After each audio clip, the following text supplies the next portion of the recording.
Bonsoir, mes amis. I hope you're having a very good Thursday. Is it Thursday already? That is crazy how time flies. Time flies when you're having fun. For me over here, I am having fun learning about Hemingway, getting into all the interesting things about him. A little bit of recap of what we've been talking about with Hemingway, his childhood, how he grew up, the way that his grandfather sold him a lot of stories and really got into this boy's mind. It is quite frankly fascinating to see how influential his grandpa was on him and the influence that he did have. And the other thing about Hemingway is how what I'm learning is how his what he went through in his childhood really set him up to become who he would become. I think everyone can say that about all people, that what we go through childhood truly impacts us and changes us in ways that we could not have imagined. And for Hemingway, I would have never thought that he went through so much with his family. And he went through with so much, especially with his mother. That is really, for me, the one who is most intriguing about the person who had the most negative impact on Hemingway is, in my opinion, his mom. But we could also say that, that it's, something else. That it's maybe what? What could we say?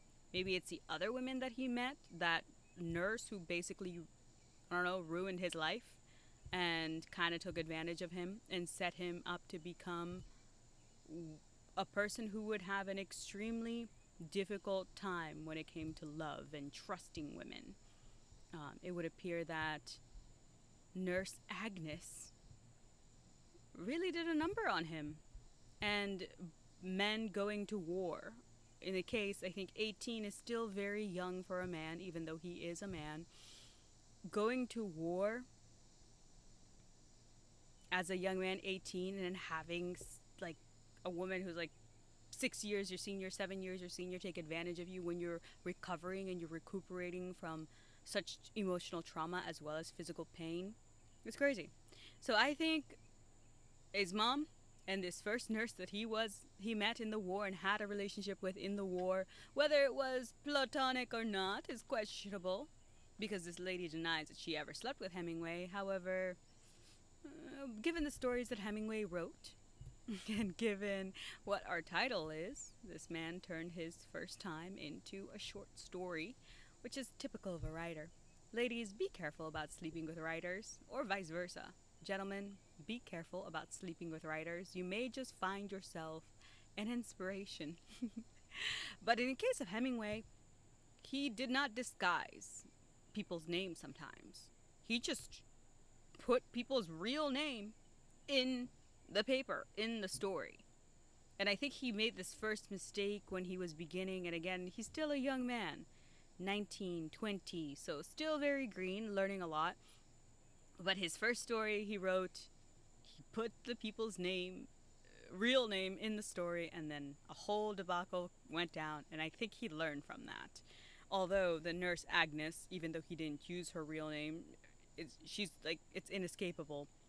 Everybody knows. Everybody knows who she is, even though he didn't use his name. So it's kind of funny. It's kind of interesting to get into those different arenas and different aspects. I'm an OCD kid over here, and okay. I thought my background was a little bit off over here, but we're doing pretty good. We're doing pretty good over here. But it's just the way that I set it up, I think. Wow. It's so interesting. Every day's a new one. But let's get into some reading about Hemingway, and let's get into what really gave him his start in the writing world, who he would meet, and how that came about. So in the world of Hemingway, so much crazy things, so many crazy things. But without much further ado, let's put Hemingway into some context. Awarded $1,400 in insurance benefits for his injuries, Hemingway took advantage of this windfall to take a year out living mainly at home. In February, he was guest of honor at a party thrown by members of Chicago's Italian community, gave a talk at two Oak Park High School students in March, enlivened graphically by the brandishing of the blood encrusted trousers he'd been wearing when injured, a gas mask, and an Austrian service revolver, and undertook an 8-town lecture tour of clubs, churches, and schools for a fee of $10 each. Psychologically, however, Ernest Hemingway was a mess. He began to interpret his family's natural concern and solicitude as pity for a cripple, had a number of rows with his parents, and was clearly troubled by the exaggerations he'd inserted into his versions of events in Italy. Enough to use the musings of Harold Krebs, central character in his short story Soldier's Home, to help purge that guilt. Quote, to be listened to all the time, he had to lie. His lies were quite unimportant lies and consisted in attributing to himself things other men had seen, done, or heard of. Fishing trips to the northern tip of Michigan with old high school buddies, which would prove the inspiration for his story, Big Two-Hearted River, revived in him an interest in both writing and romance. It was a 17-year-old freckled red-hair called Marjorie Bump who served as a catalyst for the latter.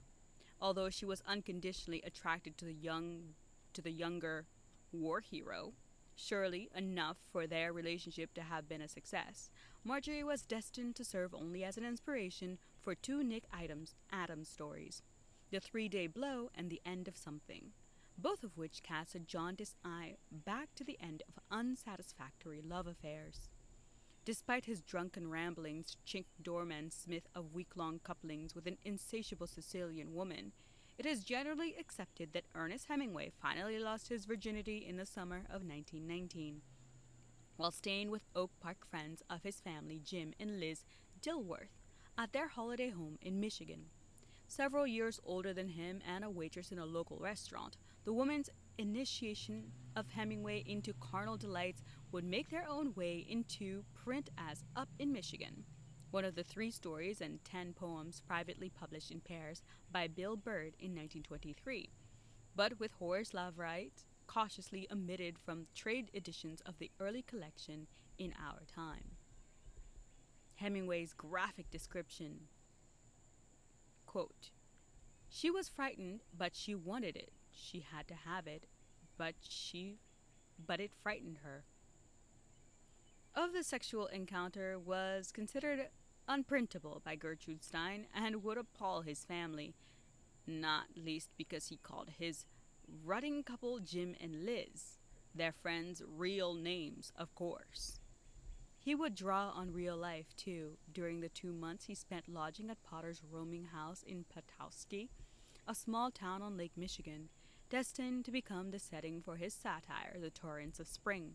It would also be the base for which he sent 2 short stories, The Passing of Pickles McCarty and Wolves and Donuts, to the editors of the popular magazine in Saturday Evening Post, respectively. The former, with its awful pun on the Appian Way in its title, was the story of an Italian boxer fighting under an Irish alias who turns his back on a championship fight to join the RDT and is unable to return to the relative tameness of boxing in a boring hometown once he's witnessed real action at the front. Crammed with Hemingway's own real and exaggerated war exploits, it was duly rejected, as was Wolves and Donuts. Every great writer must fail. Every great of anything must fail. It is no exception that Hemingway would fail when he first began. If anything, for us little people, us little guys who are beginning and just starting off, we feel a bit of reprieve. We can sigh a little bit. Even the great Hemingway failed a little bit before he first took off. I'm so curious with Hemingway, though. Everything that's happening. Made love to a girl. It's official. We can now say it. wrote about it, made some pretty cool friends, lost them because he put their name in the paper. Yeah.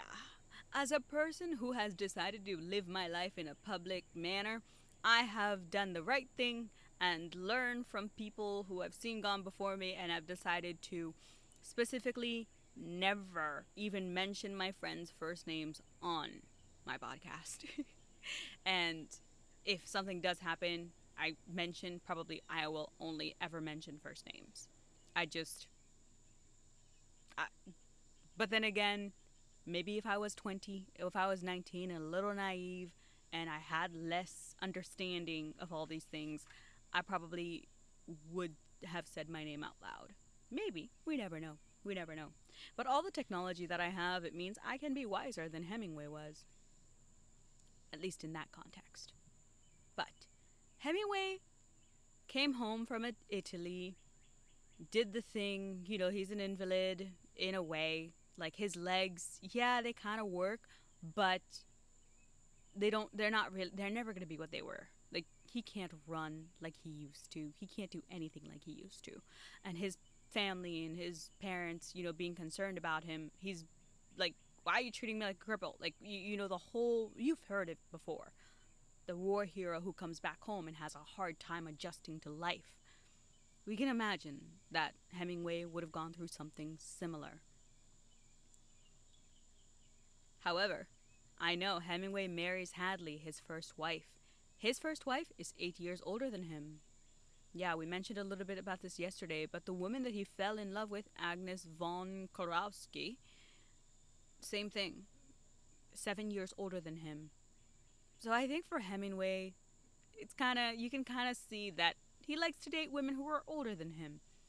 And for Hadley, a great resemblance of his mother in a way, meaning that Hadley had, she was trained classically. She learned how to play the piano. She's really gifted. She could have gone on, just like Hemingway's mother, who was a gifted singer. They both could have gone on and had careers and really worked and become someone, or, pursued that life, but they chose not to. And it's just like, Hadley does a pretty good job overall, it appears, of like just being pretty good with Hemingway, like being faithful, doing the right thing and treating him correctly. But Hadley came from a background that is also a little bit dysfunctional. As a child, she, had a bit of difficulty and wasn't the healthiest. So her mother kind of treated her like she was a fragile little baby. And then eventually, when she did become a woman, she was kind of like a grown-up, yeah, but kind of like an orphan. And then no mom to dote upon her and treat her like a fragile little flower, so she went out and became a little bit wild, a little bit, rambunctious, doing her own thing, marrying a man 8 years younger than her. That's bold. Now that is bold. But the dude's attractive. I think everybody forgets that a man in uniform is just, well, every woman has a problem with that. And if you're a lady and you're telling me that men in uniform are not a weakness for you, you're crazy and you're lying to me. Or you're not straight, which is acceptable. If you're not straight, that's acceptable. But no, men in uniform. And Hemingway was good looking, so it makes sense why all these women would have an impact on him, and why all these women would flock to him. Hadley stayed with him even when he began to be infidel, not faithful. But while we're here and we have these pictures, super duper cute, over here we have Hemingway's mother, father, and sister over here, and brother over here. Not all his siblings are here. A couple of them, I think, or two of them, the two other girls or something, one was sick and one was away at camp. But that's him and his family, and him and his bride when they are first married, which is super duper cute. The marriage apparently was a quick thing, and they just kind of rushed it. I think because it's just time and also money. Like coming out, Hadley had of an inheritance once her uncle died, so she was actually able to provide more money for Hemingway than he was at the time. So I suppose that is an attraction to marrying an older woman, especially for a struggling writer. It seems a natural thing for writers to be, well, perpetually broke for some reason, which is fascinating. But another thing I want to do for this one with Hemingway and this girl, when they were communicating, it was long distance. A lot of letters were sent. He first met her when he was staying with the two friends, um, YK and one of her a family friend and a brother of a friend. You know how this kind of environment goes. You make childhood friends, and again, we know that Hemingway grew up in a pretty affluent area, and his brother was wealthy, so he ended up staying with the friends, and that's how he met her. But then he had to go and do his own thing, or he had to go and write, go with the Star, Toronto Star, and go do some work. So they met in person, yes, and then they communicated a lot by letter. And the first time he met her, he was like, "That's the woman I'm gonna marry," and people around him are like, "Okay, that's cool. Good luck with that." And it seems to be going pretty well. They end up going to France together, and then of course we'll see how that one goes. But while Hemingway was in Michigan, he also would meet Sherwood Anderson. So it seems like in all of these things for writers is about being at the right place at the right time. In a way, I am convinced that a writer truly cannot really become who they are meant to become if they are not around other thinkers, if they are not adventurers, and if they do not go off the beaten path. I think it's just indicative of a writer.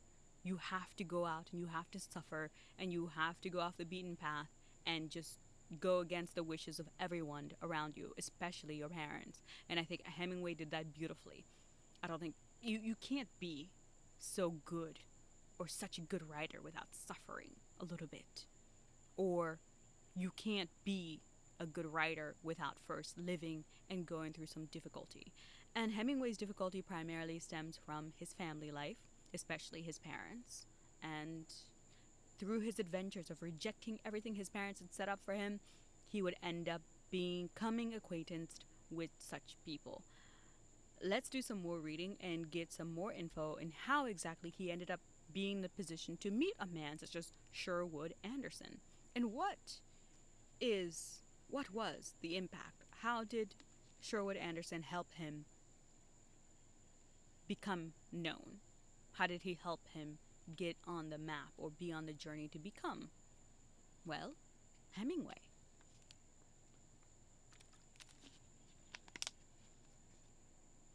Wow, wow, wow, wow. Let me see. I'm going to switch to reading mode, and then we're going to go at this again. Perfect.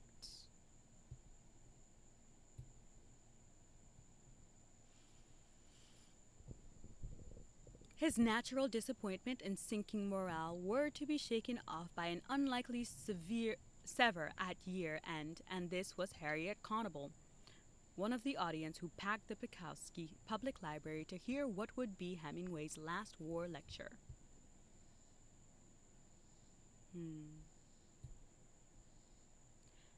I will look at that later if you did send me a message. I'm just currently in reading mode. But I'll be back shortly if you want to send that again. But if you did say hello, hello to you. So let's start that one more time so we can get in the groove of reading. His natural disappointment and sinking morale were to be shaken off by an unlikely sever at year end, and this was Harriet Conable, one of the audience who packed the Bukowski Library to hear what would be Hemingway's last war lecture.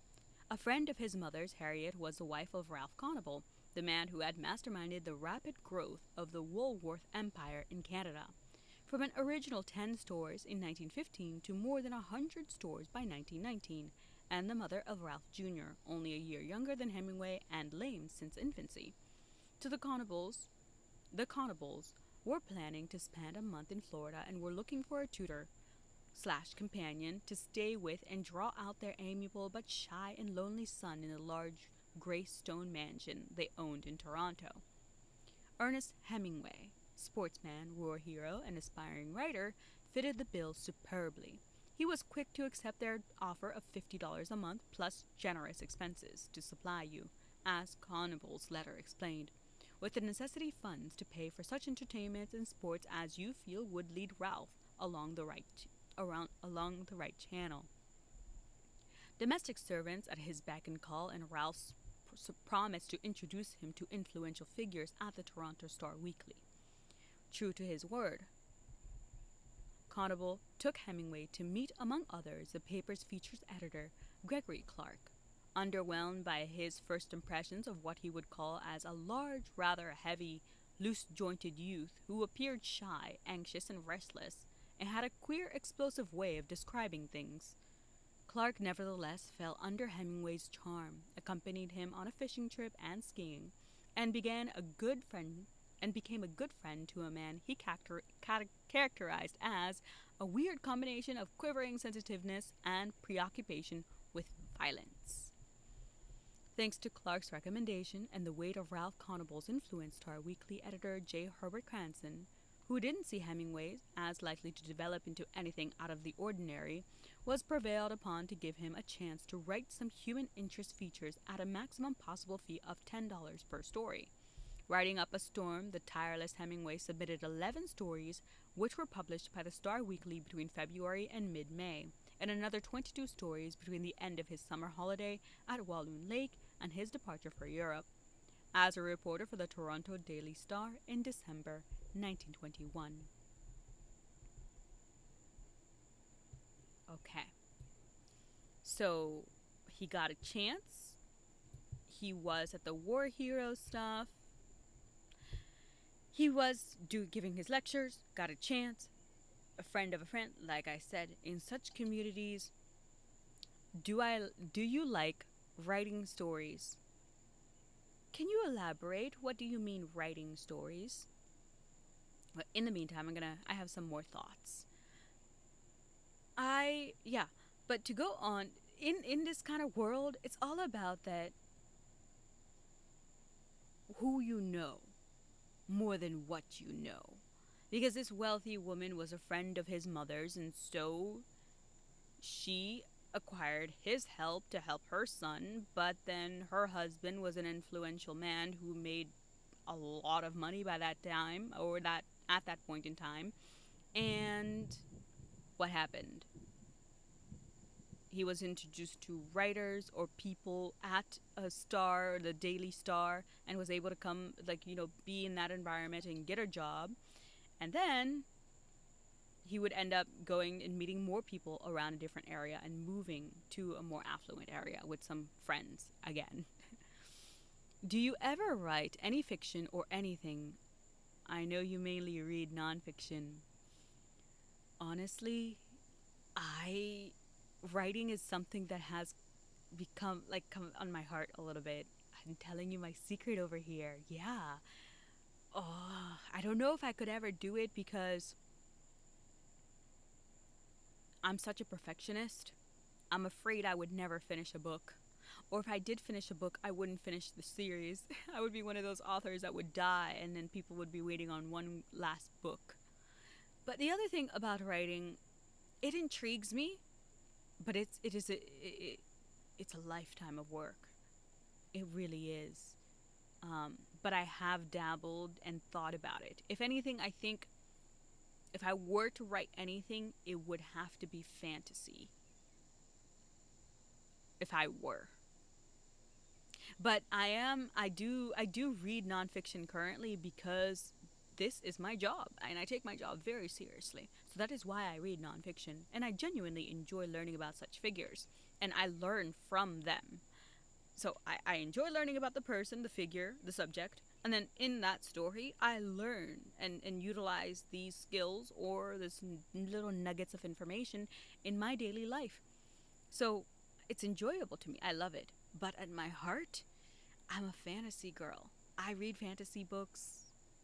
If I really had my choice of what I could do for life, and I had no bills to pay, I would just read fantasy books all day long. I'm a Harry Potter girl. Anybody else Harry Potter? Like Team Harry Potter, like forever. By the way, I'm Slytherin. Yeah, put down below. What are you? What are you? I'm Slytherin. Hey, no shame, okay? No shame. The greatest double agent was Slytherin, and I'm standing by that, okay? And if you do not know what that means, thank you for bearing with me. It's just the Harry Potter way. It's just how we do. The Grand Tour of Hemingway in France. Oh. Bonjour, bonsoir, c'est français, vous parlez français. That's all I know. That's all I know. But we've come across a decent amount of people who end up going to France, haven't we? Carnegie. Wait. Maybe it's just I like France, and I keep bringing it up. But I think we talked about this a little bit. That I'm like I have a biasness. Like anytime I notice someone from Pittsburgh, okay, in my mind, it sticks more, or it's like, oh, France. I'm a Slytherin too. No, you're not. Really? Are you? No, I don't believe that. I really don't. Nah, I would have put you as a Hufflepuff? Am I wrong for that? No, wait. Oh, no way. No way. We gotta talk about this. We gotta get into this, because that's. I would have never guessed you were a Slytherin. Anybody else a Slytherin out there? I feel like somebody is going to be a Gryffindor because somebody. somebody just is gonna be a Gryffindor. Or a Ravenclaw. I could see someone being a Raven. I would have imagined, though, that I would have been categorized as a Ravenclaw, and I'm surprised that I wasn't. But more reading, more Hemingway. The Wall. That was all very well and grand and good, but Cranston's miserly fees meant that Hemingway would earn only $150 for his first year's work. And that fact would be only one of a long list of recriminations hurled at him by his mother during the summer when a misunderstanding led to an almighty row and his expulsion from Grace Cottage, the new holiday home his parents had built at Walloon Lake. Ted Brumback was Hemingway's guest that summer, Ernest's 21st birthday, and it was just after they had celebrated the anniversary that Ursula, Sunny, and two female friends decided to go out for a late-night picnic without seeking parental permission. Hemingway and Brumback were dragooned into accompanying them. When they sneaked back at 3 a.m., they were met by a fearsome sight. Grace Hemingway and the friend's mother, both of whom were convinced of and angered by the young man's lustful intentions. The young man's lustful intentions. So Hemingway's sisters wanted to go out. It's interesting to see a lot of Europe and North America people going back and forth. It wasn't an easy journey back then. Yeah, I agree. I think that the culture of Europe is, at that time, especially, it was much better than it is today. But I think the culture of Europe will always be a draw to such individuals, intellectual people. I really think it will be. And yeah, you're right. I think once people acquire knowledge, then the next thing is to get into like culture and understanding the art and the literature and knowing how to get better. And I think at that time France was really strong in what it was putting out in terms of culture and its technology. Yes, James B. Eads ended up also going to France. Carnegie went to France, and his friends were there. And now we're talking about Hemingway, who ended up in France. So yeah, it is interesting. And I think by then everything was by boat. Everything is boat. So the journey must have been long and arduous. But it is interesting to see. But I think at that time and still today, Europe is kind of still held up as a great place to go and, do culture. But I think for Hemingway, he went there specifically to improve his writing and to be in touch with other writers and, be an environment that would allow him to bloom, really. But yeah, it is interesting to see how that happens. The lustful intentions of the boys. So, Hemingway's brothers, I'm sorry, younger sisters, wanted to go out and have fun, and they kind of got their older brother to go along with him and his friend. And I can understand, like, back then, Victorian era, like, you don't let girls go out on their own. It's just unsafe. And then you have to think of contraception wasn't really what it was. And, the also prudish, like, the you gotta wear clothes up to your neck level. That was also a thing. So I can understand how Hemingway's mom would be mad and think that, these boys are trying to take advantage of these girls. Because it was Hemingway's two sisters, and then it was, two other girls, and that was his friend. So, yeah, he was related to two of the girls, but he wasn't related to two of the girls. So I could understand it. And in a way, yeah, Hemingway could have been the older brother and be like, yeah, mom's not going to agree, so I'm not going to go out with you. And if they are older than these girls, yeah, they should have been able to be more mature and been like, mom's going to kill me, so no thank you. You want to know what happened to me with my siblings? Anytime they wanted to do something, like especially my younger brother, who's like 4 years younger than me, my little sister, who's like 6 years younger than me, anytime they wanted to do something, my answer was always, nope, mom's gonna kill me. I'm not doing that. Mom is gonna kill me.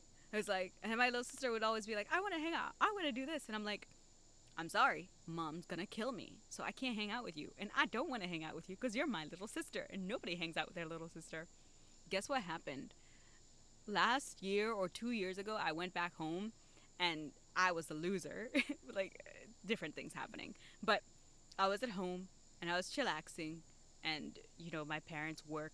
My dad goes to bed at 9, and my mom goes to bed, reading, and that's it. Like, there's nobody to hang out with. So I reach out to my little sister and I'm like, hey, you want to hang out with me? She's like, no, because that's lame. Who wants to hang out with their older sister? I'm like, wow.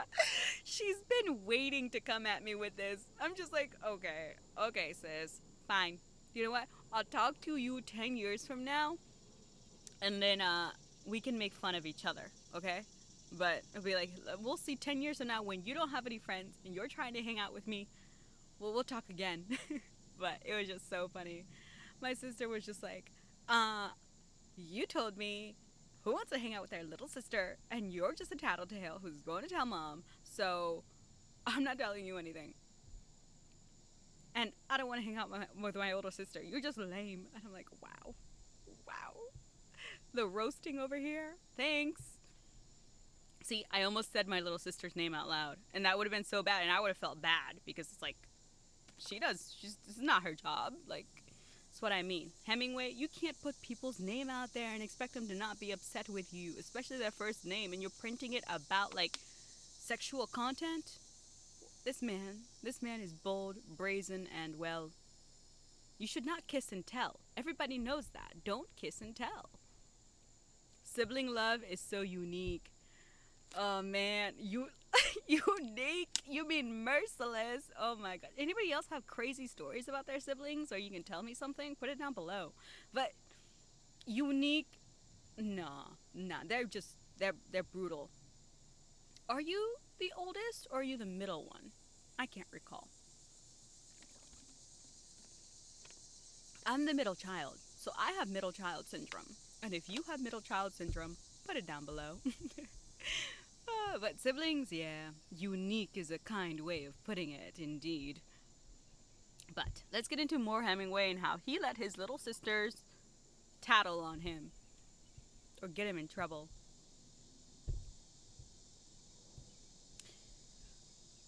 Reading mode. See, I'm so excited. And I'm like, my little sister. She told me she didn't want to hang out with me, and I'm so upset about it. Okay. There we go. I have this one. Perfect. Now we're going to go to the next slide just so you can see a visual of Hemingway in France. All of Grace Hemingway's spite, capricious spite, poured out during the next 2 days. Ernest was and had always been idle, a wanton parasite, irreligious, disrespectful, and corrupt, and was now nothing but a wild, pleasure seeking loafer who traded on his looks to snare and corrupt young girls. She did not want him in her house. She told him forcefully in a note she hurriedly written, "Until your tongue has learned not to insult and shame your mother, you can't come here. Like, you're not allowed to come back." This from a woman who had already told her recuperating and emotionally frail son that he couldn't have had such a bad time in Italy since he'd spent most of it in a hospital. Worse was to follow. Alerted to the showdown by a letter from Grace, which included an allegation that Ernest had disappeared her choice of reading matter during a had disparaged her choice of reading matter during a mid-row trading of insults. Ed Hemingway, who was back in Oak Park after having missed Ernest Hemingway's coming-of-age celebrations, sided unconditionally with his wife and wrote comforting her demand that Ernest and Brumback stay away from Grace Cottage until they were formally invited to return. It was unjust and unkind, and must have been a severe embarrassment to be treated thus in front of a friend, but the episode served to help Hemingway begin shaking off the shackles with which Grace had kept him constrained for so long. The chasm, which had suddenly, dramatically opened between them, was never to be bridged, not even by uneasy truces. And while he would do right by Grace financially after Ed's suicide, as he would the rest of his family, Hemingway's support was entirely driven by his sense of duty, and never by love, what was now irretrievably lost. It was through YK and Doodles that Hemingway was to make two huge important contacts. The first, Sherwood Anderson, the Ohio-born poet, short story writer and novelist, with the likes of Carl Sandburg, Theodore Dreiser, Ben Hecht, and Edgar Lee Masters. Anderson's prose, which was largely based on everyday idiotic speech, struck a major chord with Hemingway, who told the older man so. Flattered and reasonably impressed by sight of Hemingway's own early fiction efforts, Anderson, who had just returned from his 6-month stay in Paris, urged Hemingway to do the same. He would never regret it. With Anderson's letters of introduction in his pocket and a new and even wealthier bride on his arm, Ernest Hemingway set sail from New York. Alrighty. Brumback, Bill Smith is friends. That's how he's been friends with Bill Smith since they were children. The way that he would end up meeting YK and Doodles is through Bill Smith, and then living with YK and Doodles and getting out of his mom's house, his parents' house, because again he's always fighting with his parents and disagrees, shames his mother, disparages his mother's reading choice. But you can imagine though, a kid as bold as Hemingway would disparage his mother's reading, his choice of material to read, like her choice of material to read. It's kind of funny, but his mom kind of basically kicked him out, and his dad was like, "Yeah, your mom's right, dude. I wasn't there, but your mom's right. So just stay away." So he ended up talking to a childhood friend, ended up moving with other friends, and ended up in Michigan, and then would end up meeting Sherwood Anderson, whom he would flatter or genuinely tell a opinion of his work, was like, "Oh, cool. I can see you have a bit of talent, so I think you should go to France, and I think you won't regret it." And Sherwood at that point had just come from his 6 months vacation or his 6 months hiatus, working and getting some inspiration in France. So I think that's really, really an important connection for Hemingway to make. So we can say that without that row, without going out and doing things that he shouldn't have been doing, or going out with his little sister when that's really ill-advised, well, kind of set him on the path to end up meeting influential people and writers who would help him hone his skills and become who he would become. Although now I'm kind of beginning to understand blessings in disguise kind of thing. When people say it's a blessing in disguise, like this horrible thing happened to me, it's a blessing in disguise. Like Hemingway's family, the way that it is just completely messed up. But I'm also convinced that his family is the reason why he became who he became. Without all the pain, without all the suffering, without all the fighting with his parents, we wouldn't have the work that we do have from him. But I also do feel bad for him. Again, like I've already said it, like, yeah, I do feel bad for him. Even though he did some pretty bad things, I get it. Over here, Hemingway, his wife, and the two women, Ezra Pound, as well as Stein, Gertrude Stein, Ezra Pound, influential writers he would meet at the time who really helped him. This is Gertrude Stein over here. I would like to say this is Pound, but I do not want to say anything. I just know they're writers and they're fellow friends. So I don't know everyone. We are not unable to identify every single person. But more friends, you get the idea. Meeting other writers, cafes, coffee, drinking until, well, dawn. Waking up and doing it all over again. Yep, that's the way writing goes. And these people are... Writers are crazy. Like, I don't know how writers do it. They're drinking and being able to... But I think they went on bouts. Like, they were good for 6 months while they were writing, getting out the material, and then they end up celebrating, or they go off the loose end, and then they do 3 months of hard drinking. I don't know. I don't know how it is possible for Hemingway to have drank so much and also accomplish and make such awesome pieces of work. I don't know. I don't know how you would have done it. I have one drink and I'm just like, I'm tired, I'm sleepy, I'm ready for bed. That's me. Like, I don't really... Drinking kind of makes me sleepy a little bit. I don't know. But I couldn't do it all day, every day. Like, that alone is a skill. What? What do you mean you drank all day and you somehow managed to just write an awesome piece of work? Like, what do you mean? What do you mean? But the other question could be, or another look at this could be, could he have been better had he not drank so much? More Hemingway, more cafes, more France. Let's get into the reading. Hemingway got down to some serious writing once he and Hadley returned to Paris, renting a small room in a hotel as his workplace. True to form, Hemingway claimed it was the hotel in which the poet Verlaine had died in 1896. He didn't, but had ended his days in a lodging house run by Eugene Krantz, a semi-retired prostitute. Perched atop the building at the edge of many flights of precipitous stairs, Hemingway's eyrie boasted a wonderful view of the city's rooftops and was the place where he began writing a whole slew of material, poems, stories, his early memories of Michigan, especially fishing trips with Bill Smith, in a growing pile of cheap notebooks. This time and the years that followed in Paris were to prove the most creative and truly productive of his life. It was here that Hemingway found a spot within himself which marked him as special, gifted, and unique.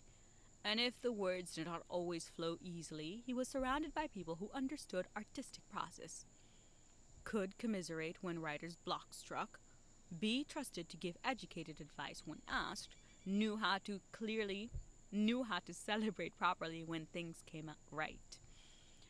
As it had done for countless generations of creative people in the past and continues to do today, Paris worked its magic on Ernest Hemingway, liberated him, thrilled him, and helped inspire him.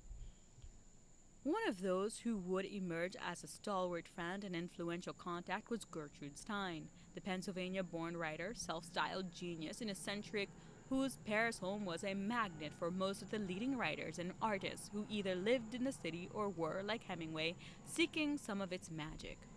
It was also, as Hemingway and Hadley were to discover on their first visit, shared tea and conversation with Stein and her companion, the equally eccentric Alice B. Tokla, a palace filled with modern art treasures collected by Gertrude and her brother Leo, an accomplished art critic. Some 30 years later, when describing Stein's salon in the Rue de Fleurs in his memoir, A Movable Piece in 1964, Hemingway wrote, "It was like one of the best rooms in the finest museum." This is a quote. It's difficult for me to get out. Well, one more time. This was like one of the best room, the finest museum, except there was a big fireplace and it was warm and comfortable, and they gave you good things to eat and tea and natural distilled liquors made from purple plums, yellow plums, or wild raspberries. Okay, let's just stop there real quick. So distilled liquors made from purple plums, yellow plums, and wild raspberries. I never knew there were yellow plums. Huh. Or if there were, I'm not as much of a plum person and I really haven't taken notice. But I'm curious to know what that would taste like. But the French are known for having such wine. Like, I mean, it's not necessarily wine. He's saying distilled liquors, but the fruity, airy brightness and like the wine culture, that's France. That sounds about right. Like a purple plum, yellow plum. That sounds pretty cool. Paris, the Café des Fleurs. And more pictures. Really pretty over here. My grandma grew yellow plums. They were so sweet. Oh, that's so cool. Are they able to be grown in northern climates? I wasn't aware of that. Or is it more like a greenhouse kind of thing? Is it a northern type of plant, or is it more of a tropical? Or Mediterranean. But that's super cool. Yeah. I like that. I like the idea of gardening, although I kill everything I touch. Unfortunately, these hands are good for turning pages. These hands are good for turning pages, but not growing things. She was in Canada, so yes. So it is able to be grown in northern climates. That's so cool. Huh. I never knew that about plums. Thanks for telling me about that. Let's do a bit more reading, and then we're gonna do, I don't know, just us chillaxing and talking. But Hemingway meeting Gertrude Stein. Wow. Like, she did a lot. She did a lot of she had a big impact on him and helped him a lot with his writing and get him to, the next step. Meeting her is pivotal, instrumental. Yeah. For her part, Stein instantly took to Hemingway, who she found extremely handsome and rather foreign-looking, with passionately interested rather than interesting eyes. She had, of course, read none of Hemingway's creative work at this stage and was going only on Sherwood Anderson's recommendation that the newcomer was an American writer instinctively in touch with everything worthwhile going on here. Writing to Anderson after the Hemingways had departed for their own more humble accommodation, Stein informed him, "They are charming. He is a delightful fellow, and I like his talk. We had a good time with them and hoped to see more of them." Gertrude Stein's value to Hemingway was a debt he would acknowledge long after they had fallen out.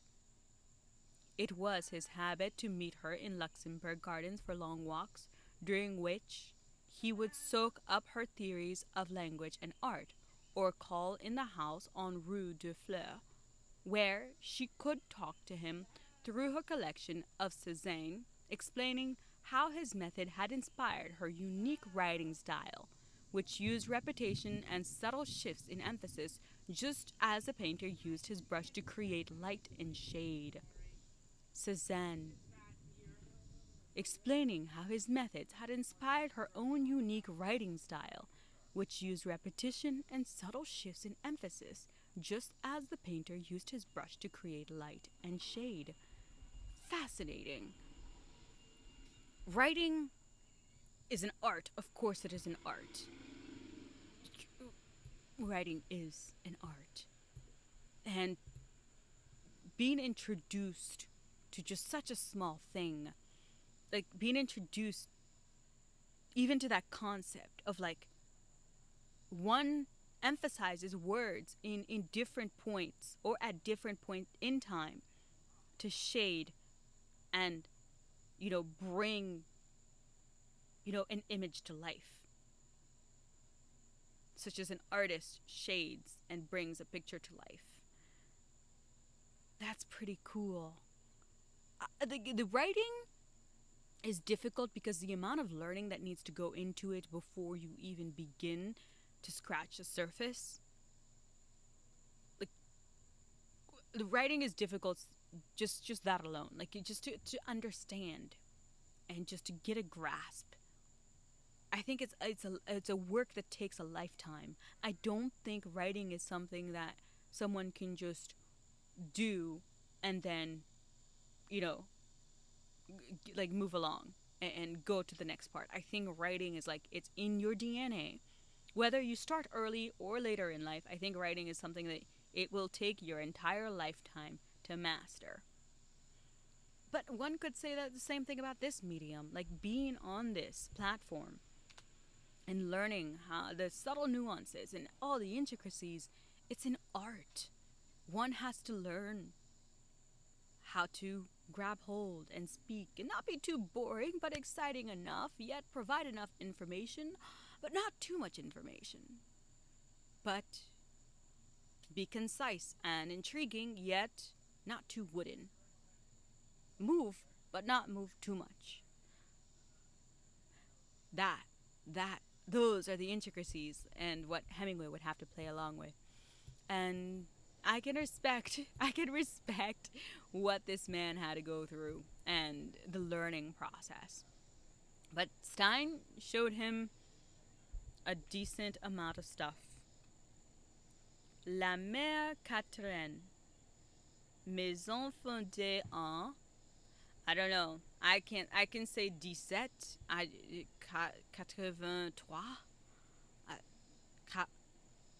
No. I don't think it's 4. I think that's 80. See, I don't know. I don't know. What is 9? But 1793. I can say it in English. Oh, man. That's so pretty, though. Like, the atmosphere, people would, like, the picturesque. And I think the whole thing about Paris is that it's not really made for an environment of, like, a family-friendly kind of thing. I think it really is made for people who are like the writers and the bohemians doing their own thing, and also people who are extremely rich and affluent and can afford to just, I don't know, pay Paris prices. That's what I think about, really. Let's bring this one home and let's do more reading, and then we can chillax a little bit, because I want to hear your thoughts on some of these things. It was a lesson well learned, for Hemingway would repeat Stein's theories of a woodsmith as painter, with especial reference and deference to Cézanne in many of his future works, and it was thanks to Stein and the distinctive Hemingway voice. Thanks to Stein that the distinctive Hemingway voice first came into being, after she had finally read some of his early works. His poems were to her liking. They were, she said, direct Kipling-esque, but the prose was overburdened with description. Her instructions were simple: clear and evaluate. Begin over and concentrate. Paying tribute to Stein years later, Hemingway conceded that she had discovered many truths about rhythms and the use of words in repetition that were valid and valuable. The Hemingway rule was that while a writer should know as much as he needed to write with authority, he should never actually use it. Hemingway and Pound shared many poetic literary ideals, a love of using profanities to scandalize ladies and terrify publishers, and an interest in boxing, but they differed hugely and noisily when it came to politics and economics. Suffice it to say that Pound was a committed socialist who subscribed to the conspiracy theories propounded by the social credit movement that avaricious banks and international Jewry were responsible for everything that ailed the world. When Hemingway's star began ascending, Pound claimed that he had sold himself to the God dollar. Writers. Oh, man, there's never a dull moment with writers. He had sold himself to the God dollar. Oh, that cracks me up. Gertrude Stein.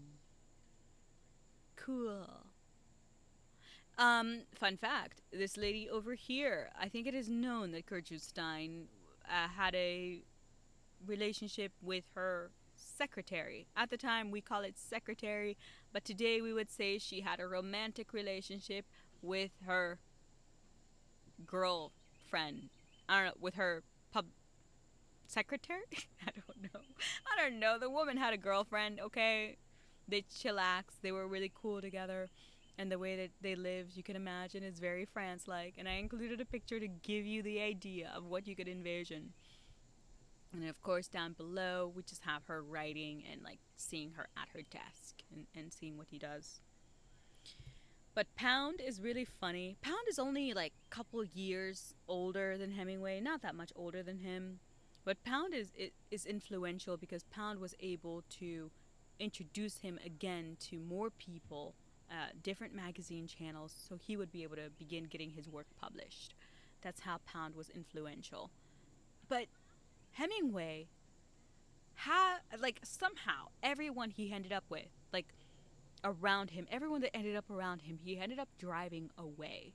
Friends, wives, his children didn't like him. And it's almost as if it's a self-fulfilling prophecy that, again, he got so hurt in childhood that everything else from then on, his childhood, war, major scarring, love, war at the same time, major scarring, and then from then on, it's as if he became his own worst enemy. And he drove everyone away who was around him with his drinking, his obsession with violence, and his need to just always be up in people's faces and proclaiming this or another at any given point. But it is bold, though, when you're telling your mom that what she's chosen to read is basically crap. That's really, really bold. I don't think I would tell my parents that. I would just be like, okay, we have different tastes in reading. We have different tastes in material. But I suppose if you are a writer, I can't categorize myself as a writer. Benito Mussolini. Why is Benito Mussolini up here? Well, Hemingway would end up interviewing Mussolini when he was younger. Hemingway, around 22, a bit eager and a bit, again, you have to remember he's young. He's young when all this is happening, so there's a lot for him to learn. He accepted a decent amount of what Mussolini has said and took it at face value. Got a couple facts wrong. If he is going to be given himself the title of journalist, he should be upheld to the standards of a journalist. So getting Mussolini's age right would have been correct. It would have been a simple thing to do. Get Mussolini's name right. Get Mussolini's age correct. But that was one of those things he kind of didn't agree with. He didn't do. And then also the socialist, the fascism kind of thing with Mussolini. Again, the communism. He would kind of agree a little bit with what he's doing, and the whole image he's projecting of it's great to be in Italy, and everything we're doing is awesome for the people. And again, at this red time, we're thinking allies and Axis, right? Axis power, allies power, World War One arena. Mussolini is an interesting guy. Charismatic, of course, like all dictators are. Very charismatic. And Hemingway covered him, and what he came out and what he would print out was kind of sympathetic towards Mussolini. Kind of, came off as, oh, these people just want to live the way that they want to live. And, the West, Americans, we're just coming over here and trying to derail their way of life and what they want to do. Like, why are we doing that? Those are the words, or those are the conclusion that people would come through after reading the piece that Hemingway did on Benito Mussolini. So very sympathetic towards Mussolini versus, the war that he was in and just literally like lost his way of life for. I don't know. I don't know. It's crazy. But one thing that also did hit me, and at this point, we're just having fun and talking. So I'm really interested to see, what you guys think. But, so we're just riffing. We're just riffing from now on. But, it's very interesting to me. I always find this point of view interesting, that we can and we do send men to war at 18 or 17 in some cases if their parents sign them over. But drinking? Nope. Drinking? It's not allowed. What? Why not? Why isn't drinking allowed? Okay, make drinking possible for these boys are going to be going to war and dying, or these men are going to be war and dying. Allow them to drink on their way out, if that is the case. I mean, but it does appear, though, if you are in Europe, like Hemingway was in Europe, he could drink when he was in Italy, because I think the age for them, they begin drinking around like 16, which is crazy. They begin drinking at 16, you guys. It's insane. But his coming of age party, 21. Him going to war, 18. His mother didn't trust him enough to be a gentleman around ladies. Yet, again, he can go to war. The lady tells her son, oh, it's not that big of a deal. You were mostly in a hospital bed, so your time in war must not have been that difficult. And it's like, okay.